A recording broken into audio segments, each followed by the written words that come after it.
안녕하십니까. 동국대학교 산업시스템과학과 김수준 교수입니다. 금일은 다별량 이제 회계 모형에서 이제 다루지 못했던 추가 사항에 대해서 얘기를 해보려고 합니다. 크게 두 가지인데요. 우선 다항 회귀 모델부터 보도록 하겠습니다. 폴리노미얼 리그레션 모델이 이제 다항 회귀 모델이라고 하긴 하는데 일반적으로 선형 모델 기도 합니다. 근데 일반적으로 선형 모델, 그러니까 우리가 말하는 심플 리그레션 모델, 선형 회귀 모델의 경우에는 이제 선형적인 관계만을 표시하는 반면 다항 회귀 모델은 이제 이 1차적인 함수가 아니라 2차, 3차, 4차 뭐 그렇게 다차원으로 올라갈 수 있도록 모델링이 되기 때문에 이를 통해서 비선형적인, 그러니까 종속 변수와 독립 변수, 다시 말해 x와 y와의 관계를 비선형적으로 모델링하는 데 활용이 됩니다. 굉장히 널리 활용되는 모델이고요. 여기 이제 붉게 표시해서 설명한 바와 같이 널리 활용되는 모델이고, 어, 그리고 이제 특히나 뭐라고 할까, 이렇게 수학식으로 표현이 쉽기 때문에 저 역시도 논문에서 굉장히 많이 사용하고 있습니다. 이 예를 들면은 이런 모형이 되는 거죠. 여기까지만 쓰면 선형 회귀 모형인데 이제 2차, 그러니까 x에 대한 2차 해서 2차 함수의 형태로 만들게 되면 이게 바로 다항 회귀 모델이 됩니다. 그리고 만약에 두 개의 변수가 있다. 하나의 변수가 아니라 두 개의 변수를 고려한다라고 하면 이제 교호작용까지 포함하게 되겠죠. 그래서 이렇게 x1, x2 그리고 x1과 x2에 대한 2차 형태, 그리고 이제 x1과 x2가 결합된 형태, 그리고 여기서 더 나아가서 이 결합된 형태도 뭐 x1 제곱 x2 아니면 x1 곱하기 x2의 제곱 뭐 그런 식으로 계속 모양을 바꿔줄 수가 있게 됩니다. 그래서 이제 복잡도는 이제 뭐라고 할까, 우리가 모든 이제 조합의 수하고 일치하게 되기 때문에 급격히 변수가 하나씩 하나씩 더해지면 더해질수록 급격히 증가하는, 마치 지수 함수와 같이 급격히 이제 지수적으로 증가하는 어, 형태 특성을 따 예를 볼까요? 예를 들어서 이제 간단하게 설명해 드리도록 하겠습니다. 어차피 다항 회귀 모델에 대한 수업이 아니기 때문에 간략하게 소개만 해드릴 거예요. 그래서 에어플레인 사이드월 패널이라는 예제인데 이제 몽고머리 교재에서 가져온 내용입니다. 그래서 이제 사이드월 패널이 있고요. 그리고 이제 결국엔 뭐냐면 비행기의 내장재라고 하면 되겠죠. 그래서 내장재에서 이제 내장재를 위한 사이드월 패널이 있는데 이제 엄청나게 무게를 이제 하중을 만들어내겠죠. 당연히 비행기 안도 꾸며야 되지 않겠습니까? 사람들이 앉고 뭐 이제 생활하고 하는 공간이다 보니까 그쵸? 그래서 이거에 대한 것이고 manufacturing cost를 이제 봤더니 production lat에 따라서 굉장히 달라지더라. 그래서 이 데이터를 한번 수집해 봤어요. 뭐냐면 유닛 단위당 평균 비용. 그래서 유닛 코스트 단위당 평균 비용, 단위 평균 비용에 대해서 이제 이 내장의 사이드월 패널에 대한 단위당 평균 비용에 대해서 측정을 했었고, 이제 프로덕션 라 사이즈, 그래서 이제 크기, 랏의 크기에 대해서 이제 x로 해서 이제 데이터를 수집했습니다. 그래서 하나의 독립 변수만 존재하는 거죠. 사실 x에 대해서 그리고 y에 대해서 하나의 종속 변수에 그래서 관계만 설명할 수 있게 되겠죠. 그래서 이렇게 데이터를 수집을 했어요. 이런 형태를 따른다고 합니다. 비선형적이죠.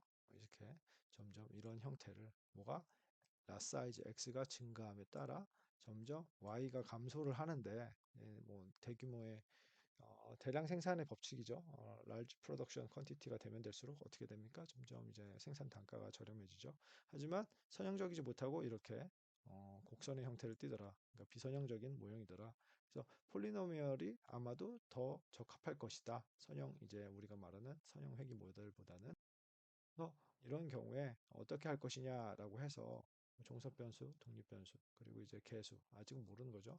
개수를 이렇게 하나, 둘, 세 개. 아까는 x1 그리고 x의 1승 그리고 x의 2승 해가지고 개수들이 다 붙었었죠. 그래서 x가 제곱에 대한 개수, x에 대한 개수, 그리고 이건 상수항 해서 이제 모델링을 해서 베타0, 베타1, 베타 1에 대해서 이제 값을 구하게 됩니다.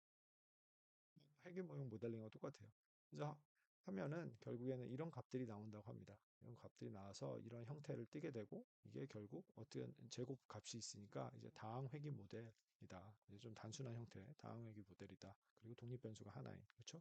이런 경우에 대해서 이분이 구하셨을 때 이런 테이블밖에 주어지지 않아요. 이런 테이블밖에 주어지지 않기 때문에 그 세부 내용을 베타 1이든 베타 0든 누가 유의한지 아닌지 그걸 정확히 없어요. 그래서 가설 검증을 위해서 이런 과정을 거치는 거예요. 그래서 SRCR 베타 1은 사실 어떻게 우리가 구해요? 심플 리그레션을 하면 되죠. 심플 리니어 리그레션 회귀 모형 단순 회귀를 하면 아노바 테이블이 별도로 나오기 때문에 당연히 그 테이블에서 우리가 아 이게 값이 SSR이 그 회귀 모형 단순 회귀 모형의 SSR이 0.4942구나라는 걸 구하면 됩니다. 별도로. 그래서 x와 y와의 관계만 보는 거예요. x 제곱을 빼고 그래서 x와 y로 회귀 모형을 만들어서 그것을 관계를 보면 돼요. 이렇게 되고 나면 앞서 말한 식에 의해서 빼주면 됩니다. 이렇게 빼주고 나면 그 차가 보다 베타 11 결국 x 제곱의 영향력을 시그니피컨스함을 얘기할 수 있게 되는 것이죠. 그래서 이제 F 스태티스틱을 보니까 여기 이렇게 밑에 이렇게 보시면 이제 결국 중요한 건 p-value인데 모두 다 작습니다. 매우 작아요. 무슨 말이에요? 모든 개수가 의미가 있다는 거잖아요. 그래서 의미가 있기 때문에 모든 텀을 살려야 된다. 폴리노미얼 리그레션이 맞다는 겁니다. 그래서 엑셀로 만약에 우리가 모델링을 한다면 간단하게 회귀 모형 그 툴을 그대로 이용할 수 있습니다. x, y가 있다면 이거 y에 대해 제곱해 가지고 또 하나의 컬럼을 거를 뭐 회귀 분석 그리고 이제 x 범위를 좀 더 늘려서 같이 다별량 회귀하다. 그냥 회귀 모형을 돌리시면 정확하게 이제 아까 전에 말했던 이부 SSR가 이제 에러 텀에 그릭에 대해서 나옵니다. 그래서 이제 각각의 개수들도 동일하죠. 동일하게 나오게 되고 이제 P 값도 얼마큼 유의한지에 대해서 나오게 돼요. 예.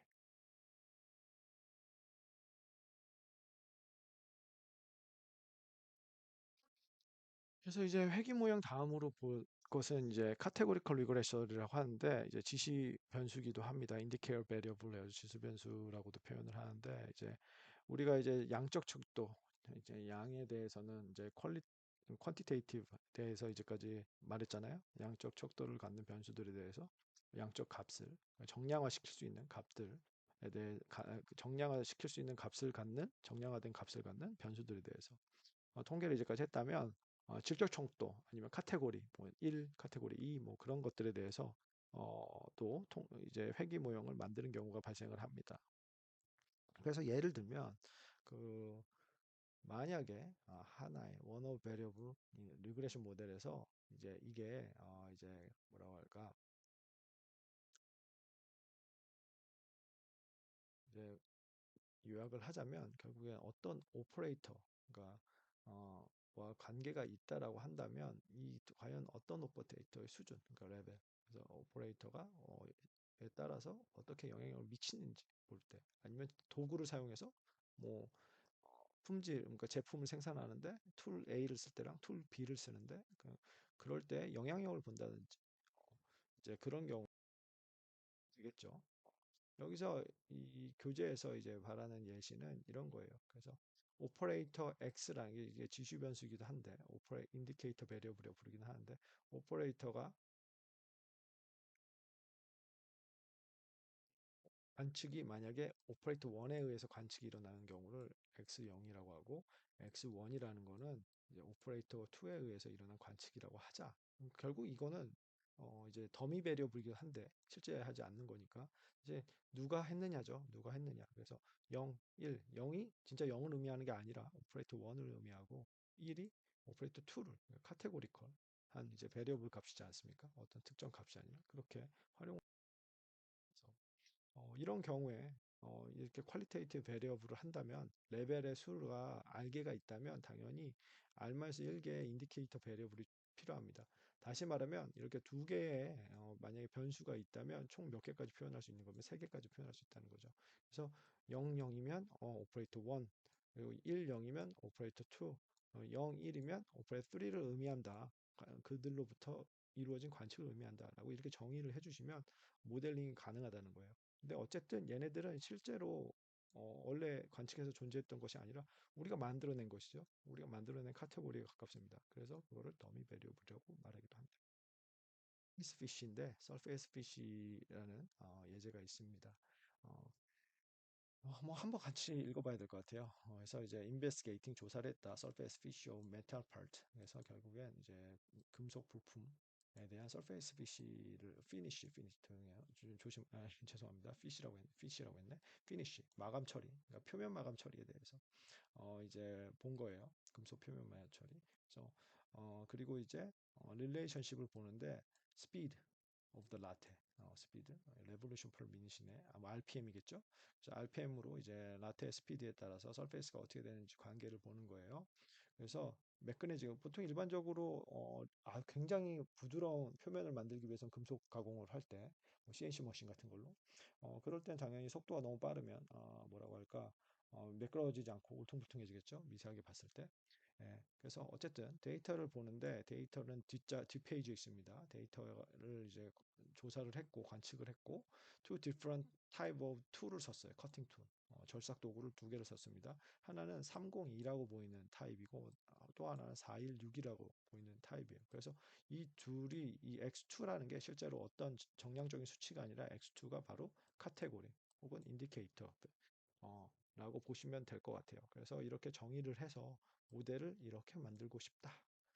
당연히 모델을 이 툴을 사용했을 때 모델 하나 만들고 이 툴을 사용했을 때 모델 하나를 또 만들 수 있습니다. 하지만 우리는 이렇게 한 번에 모델을 만들고 싶다. 라고 합시다. 나중에 그 장점에 대해서는 뒤에서 설명해 드릴게요. 예, 그래서 이 데이터입니다. 그래서 이제 Surface Finish가 있었고, RPM, 그리고 이제 툴, 그러니까 302 쭉 이렇게 있었던 거죠. 전체 데이터셋이 아닌 것 같은데, 예, 여기 또 툴이 있네요. 이쪽에는 416, 그래서 이제 5개 다 같이. 예. 그래서 이제 the parameter in this model may be easily interpreted. 어떻게 해야 되냐면 그 x가 0이다라는 의미는 결국에는 이제 앞서 우선 다른 툴을 사용했다는 거죠. 그러면 모델은 이렇게 단순해질 겁니다. x2가 0이니까 x2에 대한 개수도 구할 필요가 없게 되죠. 하지만 x2가 만약 1이라면 1이라면 당연히 뒷부분도 살아남게 되고 그렇죠? 살아남게 되기 때문에 1이니까 1을 곱해지니까 결국에 사라져서 이렇게 개수가 뭐랄까 상수가 베타 0 플러스 베타 2가 되는 모델이 될 겁니다. 그래서 결국에는 왜 이런 게 중요하냐? x1과 관계를 나타내는 건 베타 1일 테고, 그렇죠? 그리고 여기 지금 이렇게 변형된 모델에서는 스트레이트 라인 모델 오브 슬로프 위 슬로프는 베타 1일 테고, 인터셉트는 당연히 얘가 차지하게 된다. 그죠? 상수항은 만약 그래프에서 본다면, 그래서 설페이스 피니쉬는 어쨌든 간에 라테 스피드와 어, 관계가 있다라는 거를 의미를 하죠, 사실은. 그죠? 라테 스피드하고 관계가 있답니다. 그죠? 베타 원이 둘 다 이렇게 표시가 되니까. 그렇죠? 어, 베타 원은 does not depend on type of cutting tool. 그렇죠? 베타 원은 그대로 살아있기 때문에 어, 타입이 뭐가 됐던 간에 그냥 둘 다 그대로 이 개수에 포함이 안 되죠. X1 관계를 설명하는데 베타 1만 설명이 되기 때문에 아무런 영향을 미치지 않습니다. 하지만 커팅 툴은 어디에 영향을 미치냐면 결국에 인터셉트 여기와 저기에 영향을 미치게 된다. 그래서 indicate the change in the intercept 뭐와 관련이 된 툴 타입과 관련해서 이제 만약 그래프로 표현하면 만약에 스피드가 빨라지면 서페이스가 안 좋아진다. 뭐 이렇게 그려진다면 만약에 그려진다면 이렇게 어디서 시작하느냐 인터셉트면 결국에 맞는 점이니까 그런 것들을 결정한다는 거죠. 여기로 봐야 되나? 예.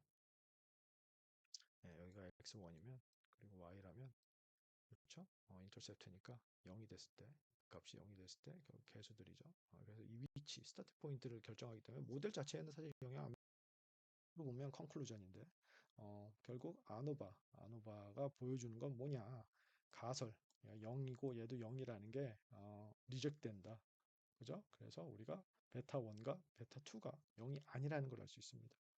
그쵸? 그래서 그리고 이 SSR 베타 1과 SSR 베타 2 이렇게 표현이 가능한데 어, 하이포테시스 베타 2 역시 리젝이 되기 때문에 0이 아니게 되고 그래서 툴 타입은 보다 이펙트가 있다. 툴 타입도 역시나 영향을 미친다라는 거. 이게 뭐 사실은 이거 보시면 되죠. 이거 베타 제로가 이 가설이 뭡니까? 이 부분이 베타 2는 0이다가 기무 가설이죠. 이거를 어떻게 했어? 리젝 했어. 리젝트. 아이고 안 써지네. 리젝트. 이렇게 하시면 되는 거죠. 예, 그리고 또 다른 얘기인데, 또 다른 이제 추가적으로 얘기를 하다 보면, 어, 툴이 사실은 뭐냐, both 슬로프하고 인터셉트에 모두 영향을 미치는지 안 미치는지 한번 확인해 볼 수도 있다는 겁니다.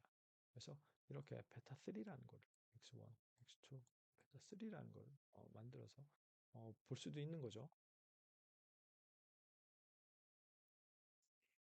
그래서 30이 만약에 0이 됐다면 당연히 여전히 같은 모델이지만 만약에 416을 사용을 하게 된다면 어떻게 돼요?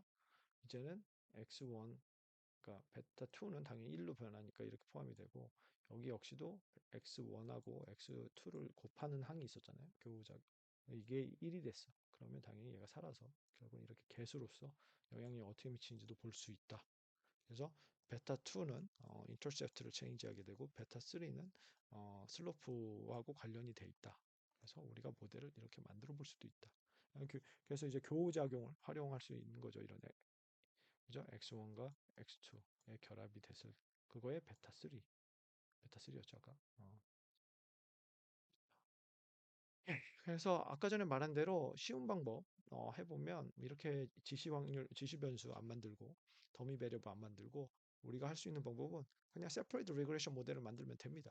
하지만 좋은 점이 뭡니까? 좋은 점이 이런 장점이 있어요. 모델을 복잡하게 머리를 좀 더 써서 만들면 리그레션 모델이 하나만 만들어지게 되는 거고 또 우리가 디그 프리덤인데 디그 프리덤이 뭐예요? 보통 n 마이너스 그죠? 파라미터 개수 그리고 뭐 이제 모델 개수 뭐 이런 식으로 하든지 아니면 n-1이라고 하기도 하고 그죠? 그런 식으로 나가기 때문에 결국 뭡니까? 디그리 프리덤이 크다는 것은 샘플 수가 많다는 거죠. 그래서 더 많은 샘플을 활용해서 모델을 만들 수 있는 장점이 있습니다. 그렇기 때문에 하나로 만드는 것이 관리하기도 편하고 물론 이제 모델링 하는데 조금 어렵겠지만 이제 더 신뢰성 있는 모델을 만들 수 있다. 제가 이제 여담을 이렇게 써놨어요.